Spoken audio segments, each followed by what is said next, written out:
The apartment was filled with soft golden light.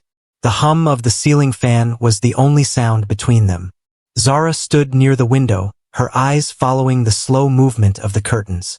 Ayan sat on the couch, scrolling through his phone. Lost, detached. Neither spoke, but the silence between them said everything words could not. It wasn't anger that kept them apart. It was exhaustion. Zara wanted to talk, but every time she opened her mouth, the words turned into sighs. Ayan thought silence meant peace, not realizing it had become her cry for attention. When Zara said, "I'm fine," earlier that day, Ayan believed her. He didn't notice how her eyes lingered on him, waiting for him to ask again. Her voice was calm, but her heart was heavy with unspoken disappointment. The song playing faintly on the radio was one they used to dance to. Zara noticed. Ayan didn't. She smiled sadly, remembering when they couldn't stop laughing together. Now, even the music felt like a memory fading away. Dinner sat untouched. Ayan typed messages to colleagues while Zara poked at her food. The clinking of cutlery echoed louder than their voices. Every sound reminded them of what was missing. Conversation, connection, care. She looked at him, a long, quiet glance that begged for acknowledgement. But his eyes were still on the screen. She turned away before he could notice the shimmer of tears. Zara whispered to herself, "You don't even see me anymore." Her voice was soft, barely a sound. She didn't want him to hear, but deep down, she wished he would. Ayan stretched, yawned, and put his phone down. He thought everything was fine. In his mind, love didn't need constant words, it just needed time. He never realized how much silence could hurt. The wall clock ticked loudly in the background. Each second echoed like a reminder of how far apart they had grown. Once, time had flown when they were together. Now, it dragged endlessly between sighs. Zara tried to smile when he finally looked at her. It wasn't fake, just fragile. A small attempt to remind herself that maybe they could still find their way back. But the silence swallowed it whole. They went to bed early, lying inches apart but miles away in thought. Zara stared at the ceiling. Ayan fell asleep quickly. The cold between them wasn't in the air. It was in their hearts. As she closed her eyes, Zara whispered silently. Not a complaint, but a prayer. "Please, notice me before I stop trying." Outside, the night wind carried her words into the dark. Unheard, but deeply felt. The morning sun slipped through the half-open curtains. Zara poured coffee for Ayan, setting his cup quietly beside him. He murmured a soft thanks without looking up. Her eyes lingered for a second, then drifted away. That's how their days began now. Polite, distant, routine. Zara stood before the mirror, brushing her hair. Her reflection stared back. Tired eyes, faint smile. She practiced her "I'm okay" face, the one she wore for him every day. But even the mirror knew she wasn't fine. When Ayan entered the room, she looked away instantly. Not because she was angry, but because she didn't want him to see the pain sitting quietly behind her eyes. Avoiding his gaze was easier than explaining her heart. He cracked a small joke as he tied his tie. Zara forced a smile, the kind that hides more than it reveals.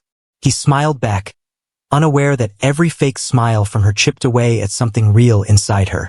She watched him leave for work from the same window every morning. Today, her reflection overlapped with his fading figure. Her eyes followed him until he turned the corner, then dropped to the floor. The moment the door closed, the silence came rushing back. Zara leaned against the wall, eyes glassy with emotion. She whispered to herself, "Why can't he just see me anymore?" She dusted the shelf and picked up their old photo. Smiling faces from happier days. Her fingers traced his face in the picture. Her eyes softened, then turned away. She couldn't bear the contrast between then and now. Later that evening, Ayan came home early. He saw her sitting quietly on the couch, lost in thought. Their eyes met for a second. Then she looked away again, pretending to check her phone. That single second could have changed everything. But neither spoke. He thought her silence meant she was tired. She thought his quiet meant he didn't care. Both were wrong. Both were hurting. But neither knew how to say it. Dinner was quiet again. Zara lifted her eyes to meet his once more, and again she looked away first. Every time their eyes almost met, her heart whispered, "Don't show too much. Don't break again." Later that night, she sat by the window again, her face half lit by city lights. Her reflection in the glass looked back at her, lonely, lost, waiting. She didn't even realize she was crying until a tear hit her hand. When Ayan walked in to say goodnight, Zara's eyes met his for a heartbeat. This time, she didn't look away, but the sadness in her eyes said everything her lips couldn't. He hesitated, as if about to speak, then turned off the light. Evening light fell gently across the room. Zara sat cross-legged on the couch, scrolling aimlessly through her phone. Ayan worked on his laptop beside her. The silence was comfortable for him, but for her it was heavy. She turned to him slowly and asked, "Do you ever think about us anymore?" Ayan didn't look up. "Of course I do," he said, his tone too quick, too flat. She nodded, pretending that answer was enough. But her heart ached. Not because of what he said, but because of how easily he said it. After a pause, she whispered, "Do you still love me the same way you used to?" He froze for a second, unsure if it was a trap or a truth. He smiled faintly. Love doesn't change. It just grows quieter. But Zara knew quiet wasn't the same as alive. She asked softly, "Do I still make you happy?" He chuckled. "You worry too much, Zara." She forced a smile. Inside, her mind screamed, "I'm not worried. I'm just scared you stopped feeling anything at all." She wanted to ask bigger things. "Are we still okay? Do you see me?" But instead she asked small ones. "Did you like dinner? Was your day fine?" Because sometimes, love hides inside ordinary questions that carry extraordinary fear. Later that night, she asked, "Why don't we talk like before?" Ayan looked puzzled. "We do talk." But talking and connecting were not the same thing, and she felt the difference with every heartbeat. She stopped asking for a while. Every unanswered question felt like a small rejection. Her confidence faded slowly, like a candle burning low in an empty room. One night, she asked, "If I stopped talking to you, would you notice?" He laughed lightly. "Of course I would." But his eyes were still on his phone. That answer hurt more than silence ever could. Every question she asked was not doubt. It was a request for reassurance. She didn't want explanations. She just wanted to feel safe in his words again. She sent him a text while he was in another room. "Do you miss me when we're apart?" He replied with a heart emoji. Zara smiled faintly. But deep down, she wished he'd just say, "Yes, I do." That night, she asked one last time, her voice trembling, "Ayan, do you even see me anymore?" He looked up, surprised by her tone. Their eyes met, hers full of tears, his full of confusion. And for the first time, he didn't have an answer. She looked away, wiping her tears. The questions had run out. In her silence now lived everything she had ever wanted to ask. And as Ayan reached out to touch her hand, he finally understood. Sometimes the quietest questions are the loudest cries for love. The air felt heavy that night. Zara moved around the kitchen quietly, cleaning the same counter again and again. Ayan sat at the dining table, pretending to read messages on his phone. Both felt the distance, but neither wanted to start the storm. Ayan asked casually, "Why are you so quiet again?" Zara froze. "Because you never listen when I talk." Her tone was soft, not sharp, but it carried months of swallowed pain. He frowned. "That's not true." She turned, eyes glistening.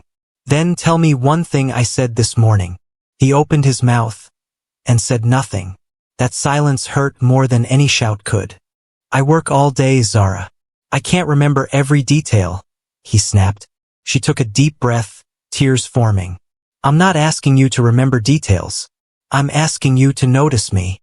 Her voice cracked, trembling with love, not anger. Ayan leaned back, frustrated. "Why does everything become drama with you?" Zara smiled sadly. Because silence is killing me, and you call it peace. The words hung in the air, sharp but true. She picked up a glass of water. Her hand shook. The glass slipped and shattered on the floor. They both stared at it, broken, scattered, glistening in the light. It looked like their love, still shining but fractured. For a moment, neither spoke. Only the sound of dripping water filled the silence. Zara's tears mirrored the mess on the floor. Ayan wanted to speak, but pride kept his lips sealed. "This isn't about the glass," she whispered. Ayan sighed. "Then what is it about?" "It's about you not seeing that I'm breaking too." Her voice rose, not out of rage, but out of desperation. "You think I argue because I enjoy it? I argue because I care. Because I'm scared of losing you piece by piece."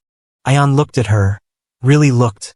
For the first time in weeks, he saw her pain instead of hearing her words. He realized her anger was just love in disguise. Love that was running out of breath.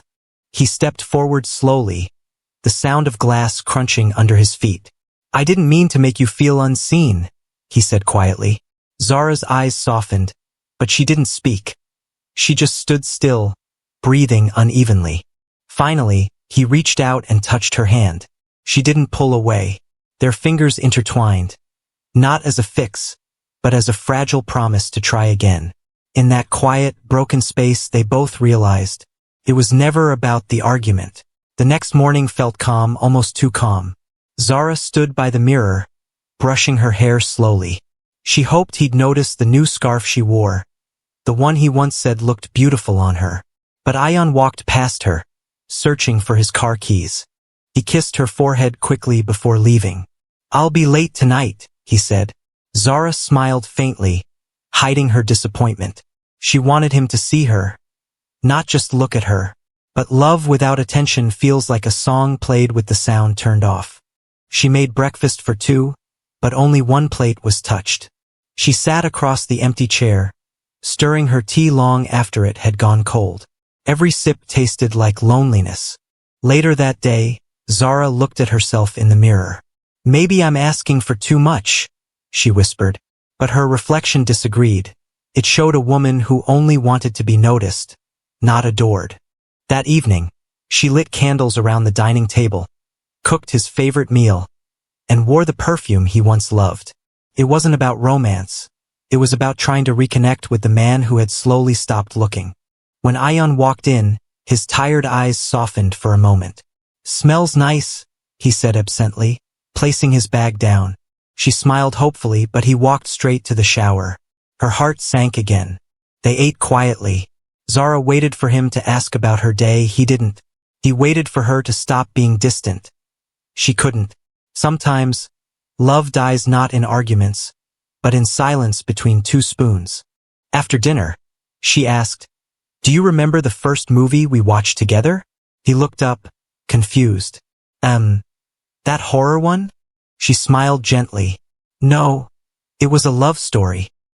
He laughed awkwardly, and her heart broke a little more. She sat closer, her hand brushing against his arm. It wasn't a move, it was a plea. She wanted closeness, not comfort. Love, to her, meant being seen even in the quietest moment. He got up to take a work call. "I'll just be a minute," he said. Zara nodded silently. She waited. 1 minute became 20. Her food, her smile, and her hope all went cold by the time he returned. When he finally sat beside her, she said softly, "I just wanted to spend time with you." He sighed. "You always make it sound like I don't care." But she wasn't complaining. She was confessing her need for his presence, not his promises. As he dozed off later that night, Zara lay awake beside him, staring at the ceiling. She finally understood. Attention wasn't about grand gestures. It was about the small things, the look, the touch, the words that said, "I still see you." And until he saw her again, she'd keep waiting in the silence of their shared bed. The house felt unusually quiet that night. Ayan was working on his laptop. Zara sat on the bed, staring at her hands. Every few minutes she glanced at him, hoping he'd notice how her silence had changed. It was no longer calm. It was breaking. She picked up her phone, typed "Can we talk?" and deleted it again. He was right there, yet she felt miles away. Sometimes distance isn't measured in space. It's measured in unspoken words. Her chest felt tight. Her eyes burned. She finally whispered, "Ayan, can we talk for a minute?" He sighed without looking up. "Now? I'm almost done." That single reply cracked something inside her. Tears came before words did. "I feel invisible," she said softly, voice shaking. He looked up, startled. He hadn't seen her cry in years. This wasn't anger anymore. It was the sound of her breaking. "I don't want gifts, I don't want promises," she said between sobs. "I just want you to listen when I speak, to really see me." Each word was fragile, honest, the kind that comes only when love is tired but not gone. Ayan sat frozen. He didn't know how to react. Part guilt, part fear. All he could manage was a whisper. "I didn't know you felt this alone." She didn't answer. Her tears did, steady, silent, endless. Each one carried all the things she never said, all the nights she pretended everything was fine. Slowly, Ayan moved closer. He placed his hand on hers, unsure if she'd pull away. She didn't. Her sobs quieted, replaced by the shaky rhythm of two broken hearts trying to breathe again. "I'm sorry," he whispered. "I stopped paying attention. I thought being here was enough." Zara looked at him through blurred vision. "Being here isn't the same as being with me." Ayan finally saw it, the pain behind her strength, the loneliness behind her patience. He realized her tears weren't weakness. They were trust. She was still fighting for them. He pulled her into his arms. She didn't resist. Her tears soaked through his shirt, and for the first time in months, he didn't move away. Sometimes love doesn't need fixing. It just needs holding. As her breathing slowed against his chest, Ayan whispered, "I'll listen this time, not to reply, but to understand." Zara closed her eyes. For the first time in a long while, silence finally felt safe. Soft light poured through the curtains. Zara woke up first, still resting against Ayan's arm. For a moment, she didn't move, afraid that breaking the stillness might shatter the peace they had found last night. When she tried to get up, his hand instinctively tightened around hers. He was still half asleep, but that single touch said more than 100 apologies ever could. Zara smiled faintly, not the polite kind, but one born of quiet relief. For once, she didn't have to ask for comfort. He gave it without words. Later that morning, she made breakfast again. But this time, he joined her in the kitchen, chopping fruit clumsily beside her. It wasn't about the food, it was about showing up. She looked up from the pan and saw him watching her. He didn't look away this time. He smiled softly, the kind that said, "I see you now." Her heart, tired but open, began to believe again. As they set the plates, his fingers brushed hers. It was small, almost accidental, but it carried a quiet promise. "I'm still here." Later that evening, they went for a walk, something they hadn't done in months. No grand conversations, no forced laughter, just the rhythm of their steps side by side. Her hand slipped into his, gently but deliberately. He squeezed it, not too tight, just enough to let her know he understood now. It wasn't an apology. It was connection reborn. They stopped by a small park bench. He didn't say much. He just looked at her, eyes soft, and brushed his thumb over her knuckles. No words were needed. His touch carried every unspoken sorry. She leaned her head on his shoulder. The city moved around them, but in that quiet space, they both felt time slow down. Sometimes, love doesn't need fixing. It just needs to be felt again. As they walked home, his hand never left hers. Every squeeze, every brush of his thumb said, "I'm learning to listen. I'm not letting go again." That night, as they lay in bed, their fingers found each other once more. No tears, no words, just quiet understanding. It wasn't a fairy tale ending. It was something better, two hearts learning to speak the same language again. The morning sun slipped through pale curtains, painting the room in gold. Zara woke up slowly, her hand still resting in Ayan's. For the first time in months, her chest didn't feel heavy. The silence was no longer cold, It was peaceful. Ayan opened his eyes and saw her watching him. No awkward smiles, no hesitation, just quiet understanding. He reached up, brushed a loose strand of hair from her face, and whispered, "Good morning." It was simple, but it meant everything. They cooked together again, this time laughing softly when Ayan burned the toast. Zara didn't care about the breakfast. She cared that he was there, really there. Love didn't need perfection, it needed presence. Over tea, Ayan said quietly, "I didn't realize how far I drifted." Zara looked at him, her eyes forgiving, her voice calm. "You came back. That's what matters." Sometimes healing isn't in grand gestures. It's in soft words said with truth. They spent the afternoon cleaning, folding clothes, watering plants. Nothing extraordinary, but it felt new, lighter. Sometimes love rebuilds itself not in promises, but in shared little moments that remind two people they still belong. As they cleaned, a familiar song played on the radio, the one they used to dance to years ago. Zara froze, smiling shyly. Ayan turned the volume up and offered his hand. "Dance with me." Barefoot on the floor, they swayed gently to the music. Her cheek rested against his shoulder, and for a moment, all their pain melted away. It wasn't just a dance, it was forgiveness in motion. Later, Zara stood by the window, watching the sky change colors. She whispered to herself, "Love doesn't fade. It forgets how to speak sometimes." Behind her, Ayan wrapped his arms around her waist. "Then let's never stop speaking." They sat on the balcony as twilight settled in. Ayan reached for her hand again, not because she needed reassurance, but because he did. It was no longer a plea, it was a promise of effort. Zara looked at him and smiled, eyes shimmering. "Thank you," she said simply. "For what?" he asked. "For choosing to stay when leaving would have been easier." They returned to bed later, lying close. No phones, no noise, just quiet breathing in sync. The same silence that once hurt now felt like home. Before sleep took over, Ayan whispered, "When you say you're fine, I'll ask again." Zara smiled through tears. "And when I go quiet, just hold my hand." Their hearts finally spoke the same language, and this time both were listening. Thank you for watching till the end. Your love and support mean everything to us. Don't forget to subscribe and hit the bell icon so you never miss any of our new stories and updates. And if you enjoyed this journey, comment below and let us know. Your feedback inspires our next big story.